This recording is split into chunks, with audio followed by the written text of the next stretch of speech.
Welcome back. My name is Colin Chapman. I'm the curate here in Christ Church in Rye, New York. But for today and the time going, I'm the digital missioner here at the General Theological Seminary in New York. Digital Formation is a program here that we started at General Seminary that works on helping folks like yourself, clergy and lay people alike, how to understand technology and digital things and social media. Um, Today, though, we have a special treat. When I was discussing with Gene Persons at General Seminary what this curriculum for the next upcoming webinars was going to look like, um, we wanted to redo the hospitality webinar we did a few years ago, which some of you on the phone call or on the webinar today might be familiar with. And then Gene thought about, what about if we do it right before the holidays? We could talk about digital hospitality in light of the holidays. And I thought this was a fantastic idea. So that's what we're going to talk about today. Social media, hospitality, and the holiday season. What does this mean? And we'll use holiday today too, because we're talking about Advent and Christmas and New Year's, all the stuff that happens around today. So no offense to anyone, but holidays it is moving forward. Because it's Advent, right? Anyway, so we are geared today looking to help folks interested in this type of information. A big warm thank you to anyone who was able to join us last month at General on the campus itself to meet with Dr. Elizabeth Dracher, who gave a fantastic webinar or a fantastic seminar about 3 lectures talking about the intersection of social media and ministry and church. It was fantastic. So if you were there, thank you for coming out. It was really a great event. That's why we didn't have a webinar last month. So it's been 2 months since we've done one of these, and I'm just excited to be back. But like always, make sure, see the links on the screen. Like us on Facebook to keep up with all the stuff that's going on here. But most importantly, although it's not even on the screen anymore, let me put it up here. YouTube.com/digitalformation. That's the best place. Subscribe to us there. You'll get all of our videos, our quick how-tos. That's the best way to stay in touch. But today, we want to talk about biblical hospitality in general, but I wanted to briefly talk about, and we did this last time, to talk a little bit about biblical hospitality and what that looks like to get us in the right mindset moving into this holiday season. I just wanted to highlight, just quickly going to Genesis, the story of Abraham and the wanderers. When he saw them there, he ran out from the tent entrance to meet them, bowed down to the ground. He said, "My Lord, if I find favor with you, do not pass by your servant. Let a little water be brought, and wash your feet, and rest yourselves under the tree. Let me bring a little bread, that you may refresh yourselves, and after that you may pass on, since you have come to your servant." So they said, "Do as you have said." What I love about this passage here, which gives us the mindset of how we should be thinking about hospitality, particularly digital hospitality today, is that it is an active ministry.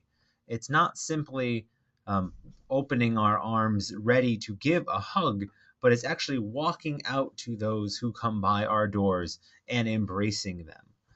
It's not simply cleaning the church so it looks pretty, but it's what can we do in the upcoming few weeks to actively prepare for those coming into our building, maybe every week, or maybe this is the first time in a while, or maybe this is the first time ever they've been into a church. How do we prepare ourselves to be people who are hospitable to strangers? Of course, the icon from this story represents the wanderers, but also we see is an image of the Trinity, the 3 wanderers. How do we see God in the people entering our church and how do we meet them accordingly? Um, that's the lens I want us to be viewing everything we talk about today moving forward. Because we're gonna talk about some fun things today, but I want us to make sure we're in the right mentality going into the holiday season, with Christmas and Advent coming up, or Christmas coming up, so that we do all of this with the right intentionality.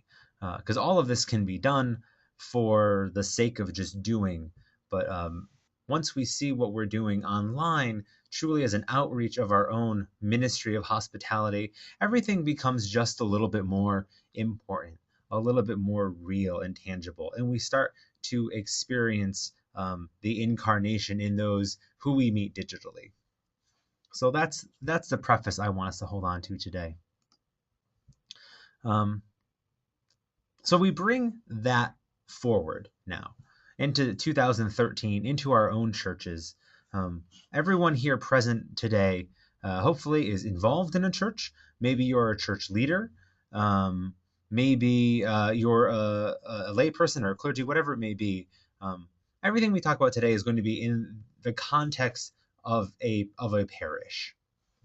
And I wanted to talk about what church hospitality used to look like, what church hospitality looked like before this new, the digital reformation, as Dr. Elizabeth Dracher would have called it.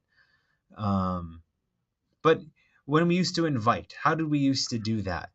We used to put our worship times up on signs outside of our church. When you call, you get an answering machine, most likely the priest saying, "Welcome to the church. Here are our worship times." They have printed bulletins became more and more accessible as photocopiers became cheaper. That became a thing we started to see in our pews. Of course, coffee hour is a thing many churches have. A ministry of hospitality, ushers as well, greeters at the door. Our church has assisted listening devices. Maybe your church does too.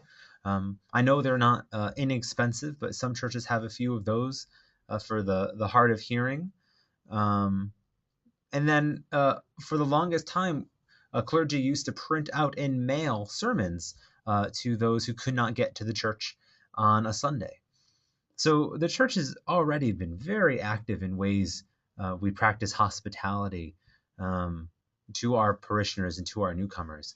But what about when we start looking at this new digital world with today moving forward? Some things just to keep in mind, and we're going to expound upon a few fields today in terms of the holidays. But when you're inviting, you have your time still outside on signs, still on your answering machine. But what about times and directions online? What about QR codes in your bulletins or in the back of the church? How do we bridge coffee hour beyond just the Sunday? And we start seeing a lot of that with tools like Facebook and Twitter and YouTube. How do we make sure that our websites are appropriately set up for the disabled, but also for those who are not familiar with navigating a website? And finally, mailing sermons is one way to go, but how about posting sermons online? Even if we just stopped right here and we looked at those 5 things, that's a pretty good place to start when we're talking hospitality in our churches. But what about the holidays? A few things before we move forward. 2, I guess, disclaimers I want to make for all involved. 1, I acknowledge the holidays are an incredibly busy time for everyone involved. Clergy, lay, everyone around you is kind of in a hustle and bustle. The opposite of really what we're called to do in Advent, but I think that's kind of the pull of society and church that we always feel. Not necessarily an evil, but something that we have to work with.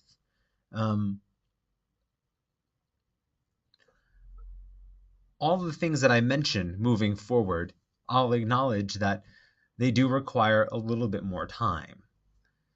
Many of you may look and see these and think, I don't have time. How do we have time for this? How do we have time for that? none of these are things you need to do. All these are ideas. If you have a little bit of free time, or you have some staff or volunteers or teenagers with a little bit of free time, these are great things to outsource if you can. But know that I approach this acknowledging that I'm going to mention more things to do this holiday season, and I don't want to overwhelm you. The second thing moving forward, another kindly disclaimer, there's a few things I'll mention moving forward that might have a cost involved. We try to make these webinars targeted to rich and poor parishes alike. Wealth discrepancy in parishes is just about as large as it is anywhere else. But I hope the tools that I present moving forward are cheap, they're inexpensive, and with maybe a little bit of help here and there, you can kind of build these into your own churches as well. But please know that I'm not moving into this willy-nilly, not thinking about some of the time and cost constraints involved in these tools.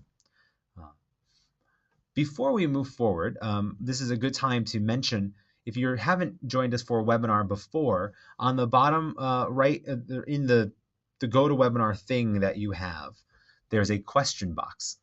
For whatever reason, I've never really found the chat room to work, or maybe you don't see the chat room. So the questions is the best way to have a conversation while this is going around. I encourage you, ask questions as we move along. I'll hopefully try to see them as they come in. So send your questions along the way. That being said, we just had a question. I went a little quickly before. I mentioned a QR code. There's a real quick question on what's a QR code.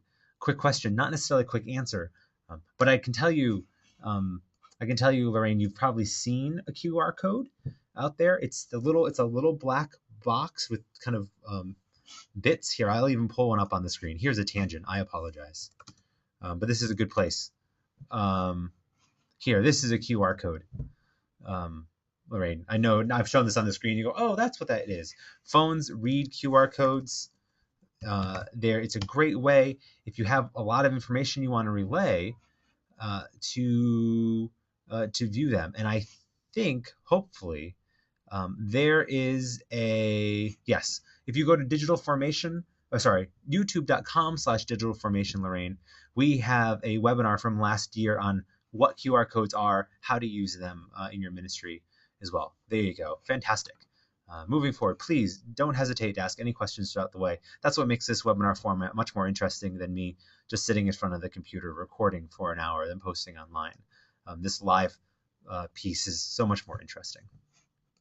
So we're going to talk about 4 tools today. What's fun about this webinar, at least for me, this is a little bit of kind of a review of things we've talked about so far, and we get to kind of talk about our greatest hits. That's a mistake. Our greatest hits in the social media realm. We're going to talk about your parish website today. We're going to talk a little bit about YouTube, Facebook and Twitter, and Dropbox. Hopefully you're familiar with these 4 components. I'm going to guess if there's one you're not familiar with, it may be Dropbox. We've talked about that before. But if not, I'll briefly talk about Dropbox when we get to it. But this is when we're going to go live. So we're going to move away from this keynote presentation here and talk about our 4 things. The first thing I want to talk about is our parish website. This, whether we know it, like it, acknowledge it or not, the parish website is really the first place that the majority of people coming into your church from the first time is going to experience your church for the first time. And I really mean experience. Before the advent of the internet, if you were new to a town and you wanted to attend a church on Sunday, there's 2 ways you'd find out about churches. One would be someone that you've met also new in town, or in maybe a new person in town meeting and said, I'm an Episcopalian. Where's the Episcopal church in town? Or a Presbyterian or a Roman Catholic. It was a word of mouth. And your first experience with that church was the person who told you about that church. It was warm. Hopefully it was friendly.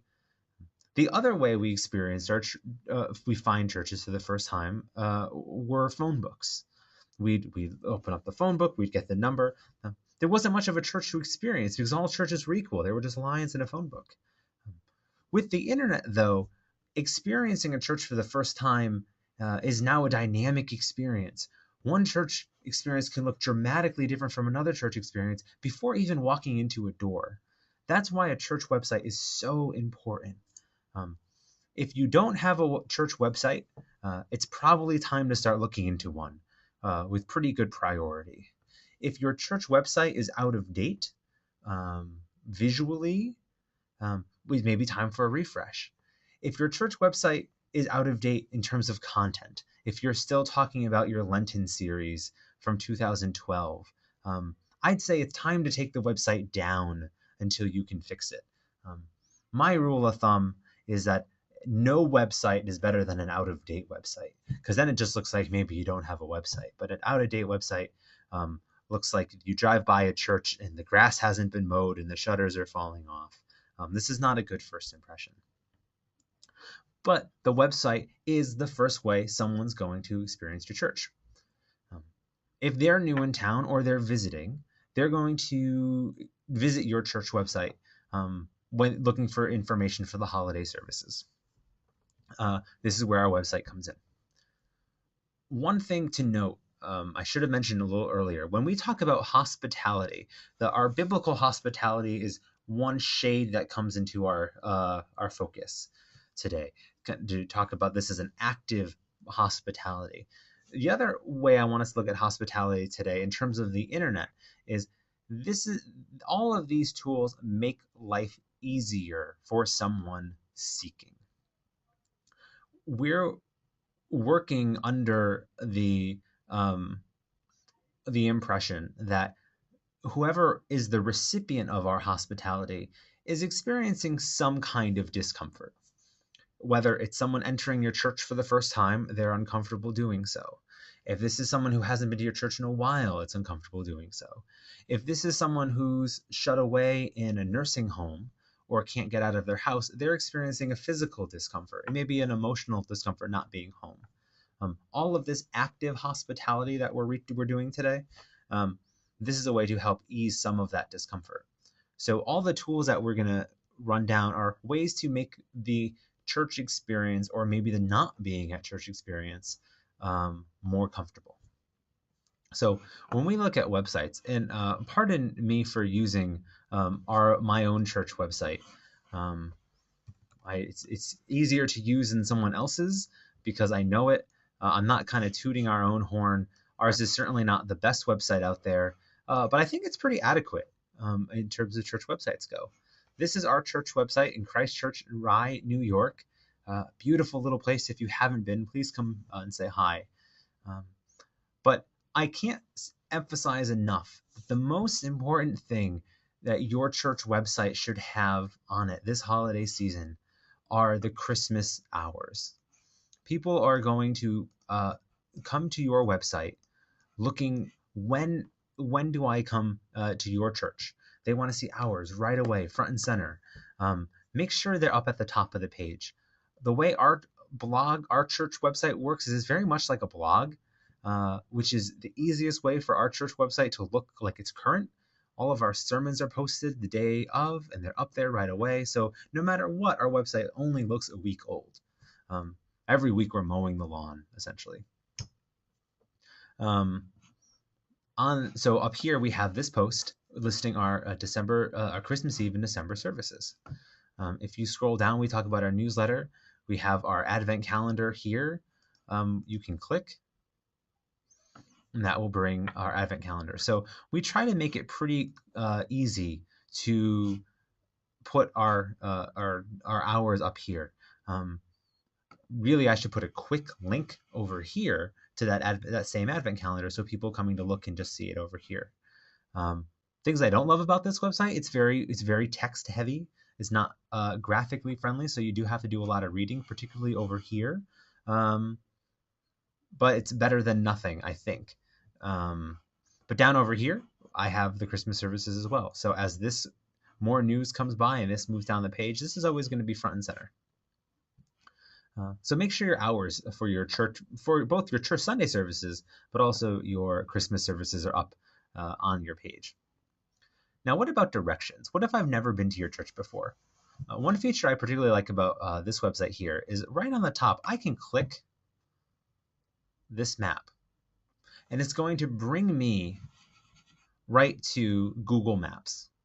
And then I can click this, and I can get directions from anywhere I may be going. That's a long drive, but you see what I just did there. I made it within 2 clicks for someone visiting my website to find directions to the church. I think this is crucial. So I want to take a few minutes. I want to show us how to embed or how to get the link for those Google directions. So you can point your browsers, or you don't have to do this now, of course, but if you go to Google Maps and you find your church, let's say,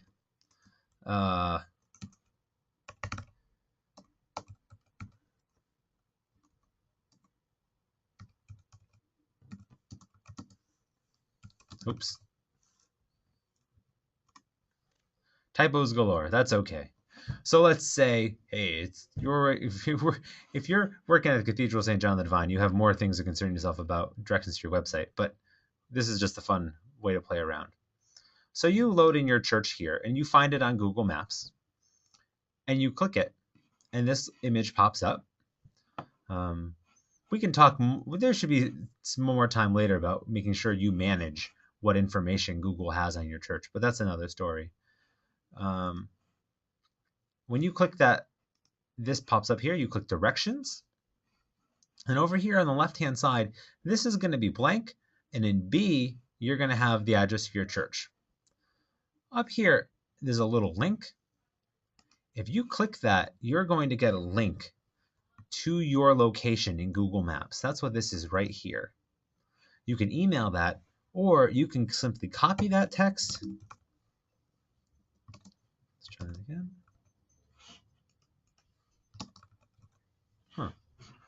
The link is right here. Let's go to text editor here. So you can click this and file or edit and copy that text right here, highlight it, and then you can go into any kind of text editor. You can edit and paste that link. See, it's a really complicated link. It's not something you can tell someone. You're never going to say, hey, you want to find the church, go to google.com/maps, Q, that gets pretty long. But this way, on your website, you can embed this as a link. So when someone visits your website, they can just click here and get driving directions to your church. It doesn't get that much easier. This is easier than calling the church secretary and having him or her rattle off the directions. What exit are you getting off of? I can't remember. This is the way to do it. So you just put that on your website. So as long as your website is up to date, has the hours of your services this Christmas, as well as has your directions, I think you're good to go. Of course, there's a plethora of other things you can put up on your website. What's when your pageant times are, what are you doing for what kind of outreach activities you have going. All these are great things to have on your website. But I want us to think of those 3 things, making sure your website's up to date. You have the times very clearly listed. As we were even talking today, I question whether or not this is clearly listed over here. This is something good for me to go forward on. And then also make sure your directions are front and center at the top of the page. Don't make the people coming to your website for the first time have to look around for the directions on how to get to your church. So that's your church website. If you're in charge of your church website, you can go ahead and do that. If not, pass this information along to whomever does. Make sure they have those directions up there. Let's move on to another fun tool, YouTube. I maybe stress YouTube too much if I do, and too much of anything. But I just really think because church is such a multi-sensory experience, sight, sound, taste, smell, touch.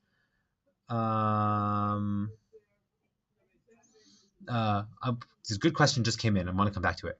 Because church is such a multi-sensory experience, YouTube, I think, does the best, at least giving us sight and sound of what a church service looks like.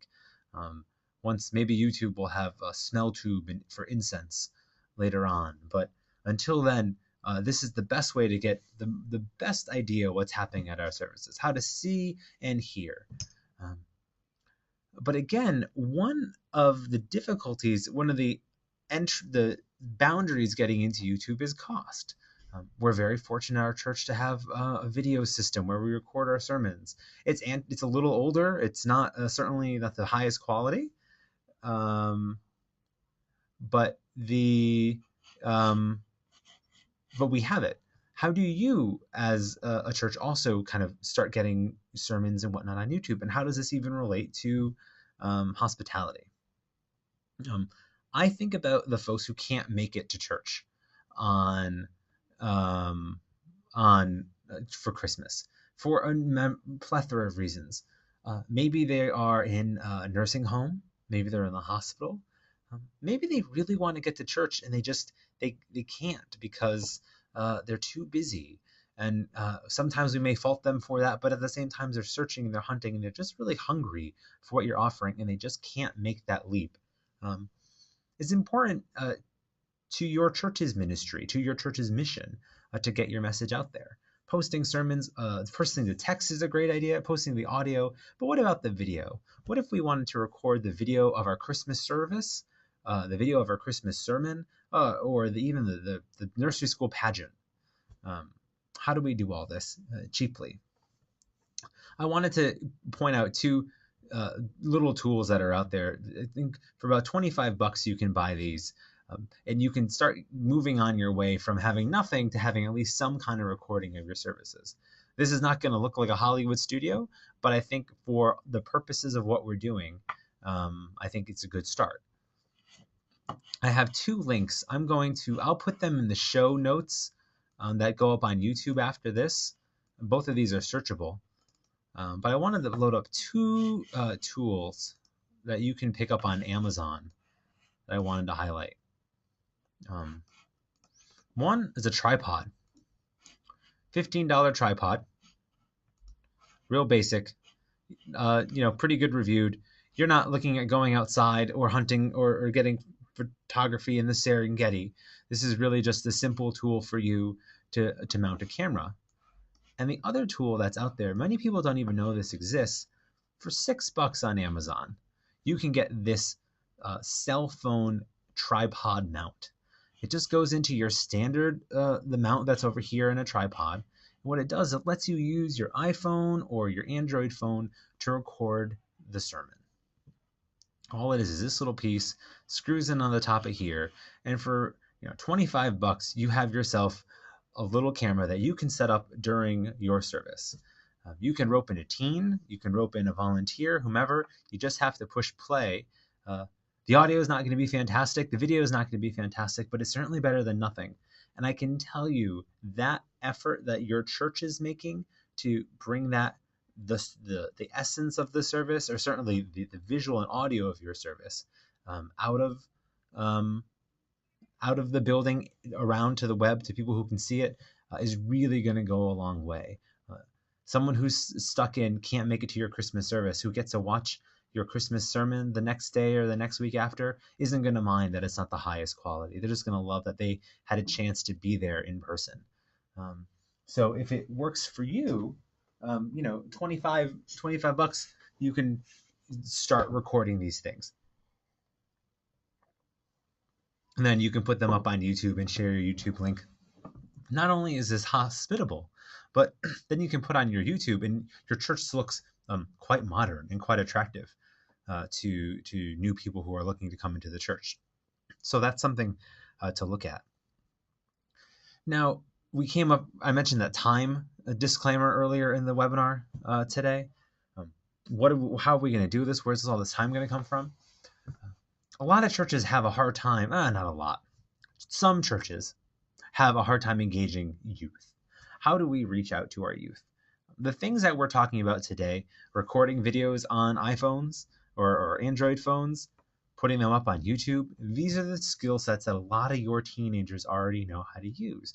So what better opportunity to reach out and engage some of the teens during their Christmas service? Say, hey, can you help us do this? What if you record this, then after the service, just as soon as the sermon's done, just go out and post this online so we can get it up as soon as possible? Or throw this into your MacBook and maybe edit it together or whatever it may be. Um, Maybe you can work with local high schools, see if there's any community service credit that can be offered if you need a little arm twisting.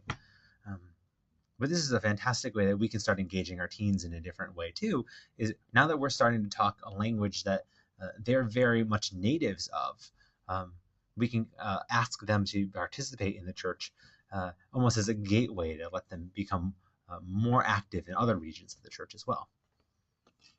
So these are two tools to keep a lookout. I'll put them in the show notes. It's a good time to pause. A few questions and comments have come in. Lorraine asked a great question back. I think it was when we're looking at the Christchurch website. How do we post all these pictures of people without objecting? Do you get them permission for websites and YouTube? Yes, Lorraine, great question. On all of our Sunday school forms, there's a little disclaimer that, or a checkbox we have. Yes, you have permission to use my son or daughter's photo. We haven't had someone object yet. This just gives us a blanket to put pictures online. And most often we even try to put group shots or pictures that are far away, or pictures of people in the back of people's heads, so we don't have to worry even too much about that. But if you're going to start posting pictures of people online on your websites, a disclaimer or kind of a waivers is very important and hospitable. So that's a good thing to keep in mind. As for, and then Megan Drew had a great comment that local colleges have film students who may be looking for experience. That's a fantastic idea. Something I've never thought of. If you have a local college, state school, maybe even a high school with kind of an AV group, reach out to them. See if you can have someone come in and for your Christmas services with their own gear even and record your services. This might be a fantastic way to engage the community outside of your walls. Fantastic suggestion. Thanks for that, Megan. So I want to move forward to talk a little bit about how we can use our Facebook and our Twitter for the kind of more hospitality during this holiday season. One nice thing about the holidays online is that there is no shortage of online digital prayer plans or Advent scripture meditation tracks that you can participate in. Why not use your Facebook or your Twitter to broadcast these and say, hey, this is something we're doing. We're really excited about it. Why don't you do this along with us? There's two I wanted to point out to you today.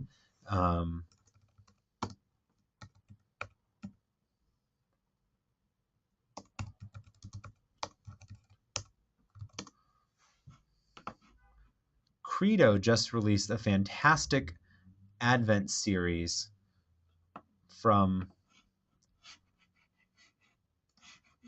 Barbara Crafton. If you're not familiar with her, her work is fantastic, but this is something our church is working through. So why not find something like this, something that matches your church's brand of spirituality, your church's polity, or whatever it may be, and just really embrace this. And if you have a Facebook page, and I really recommend your church to have a Facebook page, put this up weekly or daily or whatever it may be. Let your page be an extension of what others are working on already. That ties the body of your church into your Advent meditations. Another fantastic series that's out there. It's kind of a fun. This is the other side of how to use social media. But there's tools like, if you're familiar with Lent Madness. Lent Madness is something put out by Scott Gunn and the folks at Forward Movement. They do a great job at using social media to tie into different liturgical seasons.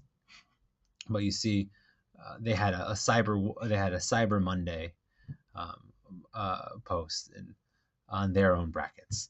Um, so this is a great example of a way of using social media to kind of tie in a continuing narrative. So during Lent is a fantastic thing to link into. Advent, there's prayer series, but whatever you're reading, whatever your church, if it's a book group or a prayer group or a prayer cycle, whatever it may be, post about it on your Facebook. Facebook doesn't just need to be for posting sermons or event listings, but a way to it is a tool to show how others can pray along with you, is an extension of your faith community onto the digital world. So it could be Lent Madness, it could be Barbara Crafton, it could be whatever, but use your Facebook and your Twitter um, often as you can. So Megan Drew said, how often do you recommend posting on Facebook? Assuming all posts are relevant and for parishioners. I don't know. I don't have that statistic. I'm sure there are schools out there. There are groups who manage these kind of things. When's the best time to post? How often you post? Once every few days. Keep things relevant. Once a day, but make sure that it's something meaningful. But make sure, because if you go to a Facebook page, if you go to again, we'll use my church as an example, only because I know where it is. Again, it's not.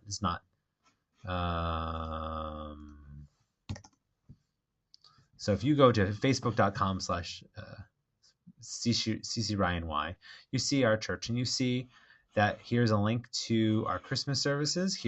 We're praying along with Barbara Crafton. You have that here. Links. So we post every few days. We have news on parishioners, other outreach that we're doing. Just as often as you approach onto your church website, post to your Facebook. Keep things relevant and fresh.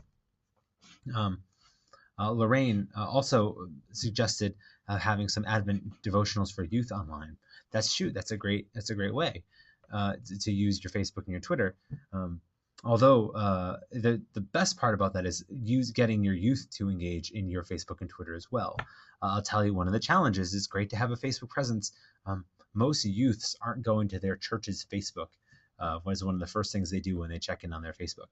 So if you're having success getting them to engage digitally, you're well on your way. That's fantastic. The last piece I wanted to talk about today was Dropbox. And this is a little bit fun because this is maybe something I haven't done before, maybe something you haven't done before, but a way to use Dropbox to tie in the holidays together. So let me first talk a little bit about what Dropbox is. Is there anyone here this is the first time hearing of Dropbox? You can answer here. All right, almost the first time. So some people, people are a little bit new to Dropbox. So real quick, what it is, it's you know those little thumb drives that you can get. Imagine your Dropbox as an online thumb drive. You start with a few gigabytes when you sign up. There's ways you can pay for more space. You can get more space here and there, but you start with just a few gigabytes, and it's a place for storing your files. But what Dropbox does is it creates a folder on your computer, and it actively syncs that folder with the internet. So if your Dropbox has documents in it or pictures or whatever it may be, that folder is automatically backed up onto Dropbox's servers, and then you can sign into Dropbox.com from another computer, or what's really nice, sign into Dropbox from your cell phone or iPad or whatever it may be, and have those files there too. It's a way to keep your files in the cloud. And if you're not familiar with the cloud, certainly check out one of our past webinars on the cloud. A question comes up: are we concerned about? Are we concerned about security in Dropbox?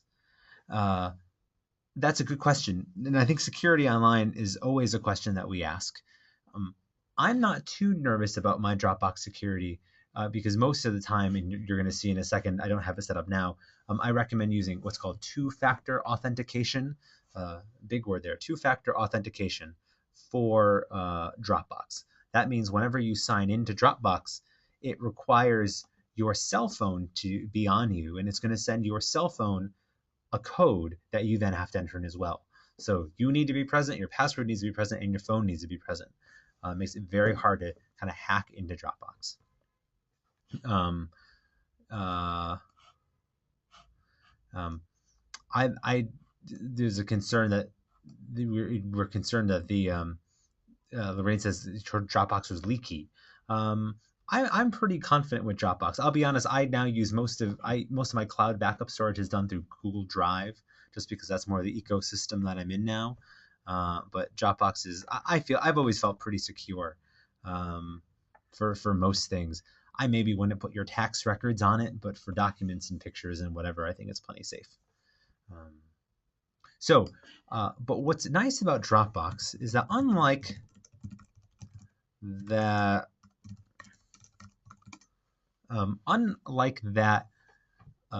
thumb drive that you get, Dropbox is dynamic. It's shareable. So what are some of the things you can do with Dropbox? You can share these folders with Dropbox. You can put things online and share a folder, and then when you put something online, everyone else who's connected to your Dropbox has that file as well. Not your entire Dropbox, but one particular folder. Anything with little people on it, that's something that's shared for other people to see as well. So this is a folder here. This is Episcopal Church and Social Media 13. This was a Dropbox folder that was created at a conference I was at with a file in it, and everyone who's in that conference has access to that file.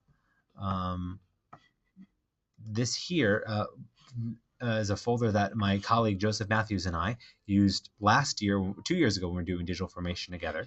And so we still collaborate using Dropbox. So you see, when you start sharing folders together, you start collaborating. What does this have to do with hospitality in your church? Well, I have an idea. What if, so you've seen the picture before. It's the Christmas pageant. The children are lined up, and everyone in your church has a phone lifted in the air with taking pictures. Everyone is taking these pictures. There's two ways to go, and both of them I think are, whatever is right in your church to do. One, you can ask for no photography during the service. Perfectly understandable. I find the screens incredibly distracting, particularly if you're using an iPad. Please don't use your iPad to take photos. But if you are, keep it low.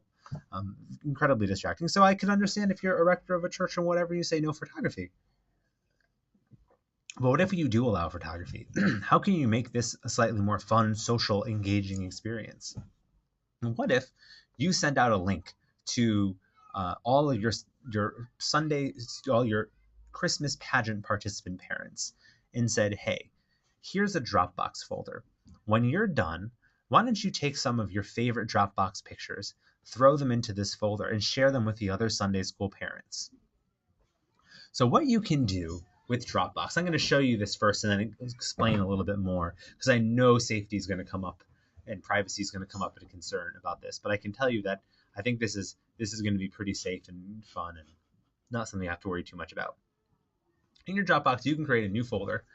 You can see I've already done it here. I tested it first, but I'm going to create. So I'm going to call this Christmas Service Pictures. So now I have a folder on my Dropbox called Christmas Service Pictures. There's nothing on it, so you know it's not shared with anyone else. But what I can do, I can go into this, and up here in Dropbox is a share this folder. I can click that. Now this gives me the opportunity to add names to invite to share this folder. If I was a Sunday school director or the head of the pageant, what I could do is I could take all the email addresses from the parents I've been already communicating with, throw it in this field and say, hey, here's a folder. Why don't you upload your pictures from the Christmas pageant into this folder when you're done with them? And then that way, only the other parents who are at this event also taking pictures can get the other photos here. So it's safe. This isn't going out to everyone in the church, so everyone doesn't have access to this folder. And they're not getting pictures that they weren't already present there to take. So the concern is, how do we know people aren't saving pictures of other people's kids or whatever, any horrific tale? But these questions come up when we talk about social media because there's a good deal of anxiety in these new tools. That's understandable. But the people taking the pictures had already took the pictures, so um, they already have. So the pictures are already out there. This is just a way to collaborate and share them.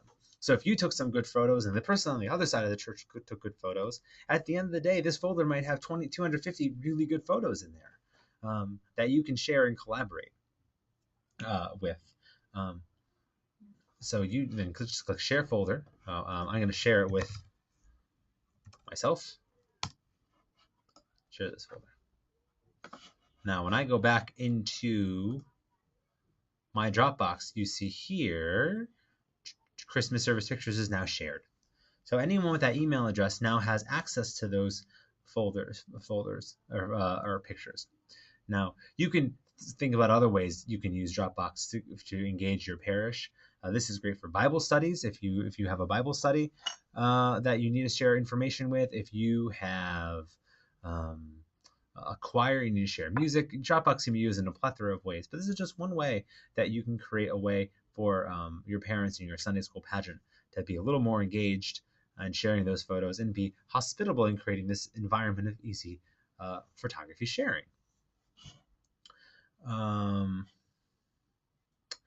That's a fantastic question. Alexandra asked if collaborators can delete files in a shared folder. As in, oops, I accidentally deleted everything someone else has uploaded. Yes, they can. This just happened to me. Not to me. A friend of my wife's had a shared Dropbox folder with someone, and she woke up and all of her pictures were gone, or all of her documents were gone for this nonprofit. Dropbox is a great place to back up your files, but make sure Dropbox is never your only backup.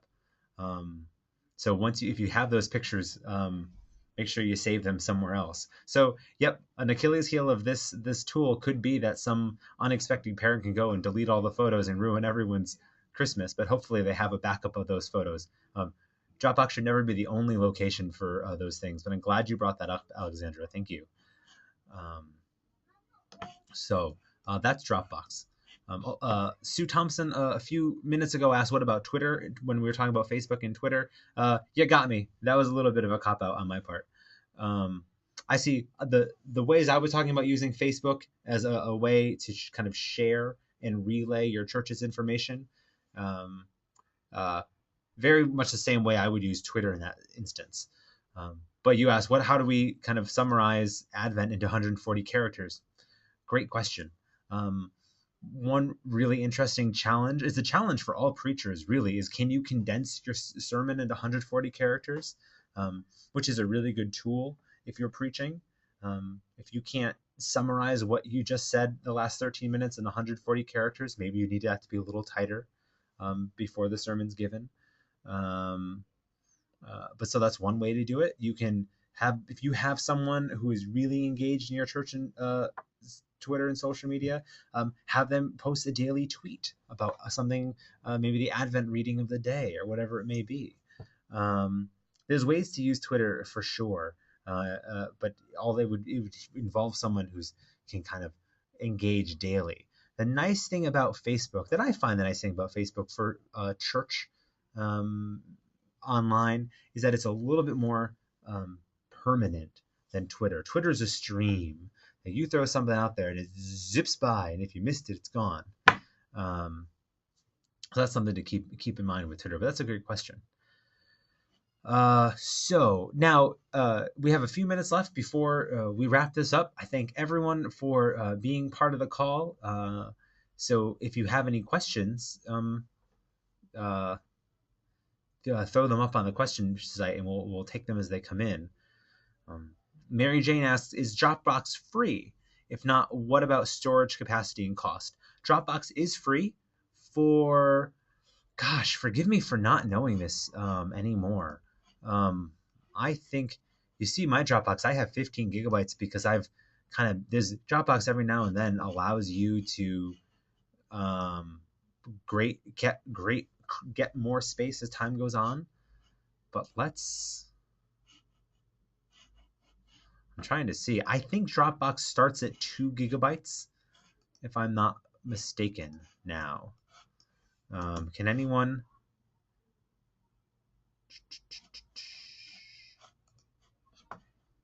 learn more? Here we go. We'll find out together. This is a good learning experience. Oh, they don't want to tell you. I think it's 2 gigabytes for free, and then $10 a month to add storage. Um, Without muddying the waters too much, you can do a lot of what I suggested with Dropbox on Google Drive. And Google Drive has a much cheaper price per gigabyte of extra storage. But I think for most people, what you're looking at doing, 2 gigabytes, 4 gigabytes is plenty of space for your Dropbox. So thank you, Stacy, for confirming. It is 2 gigabytes. That's surprisingly low. Just on my soapbox. Most of the other online collaborative storage places are offering a much larger entry level. But Dropbox is still free and ad free, if I'm not mistaken. So that's a difference. So you do get a little storage for a slightly nicer user experience. I can tell you the Dropbox mobile apps are fantastic. So not a bad thing to use. Can multiple people edit one document on Dropbox at the same time? Good question. No. Dropbox is really a file storage system. You're talking about something a little bit more like what Google offers with its Google Drive and Google Docs. If you're not familiar with Google Docs, it's imagine Microsoft Office online, where you can have a word processor document where you can edit and 3 or 4 or 5, however many other people can edit at the same time and track all your changes. It's a fantastic collaborative tool. Dropbox does not offer that. Personally, that's one of the reasons I started to move away from Dropbox is when I started doing more collaborative work online. But that's one of my groans about Dropbox is it doesn't offer that. I think so. Another question about Facebook pages came in. There are various ways to establish Facebook pages. Is there a preferred format for a church?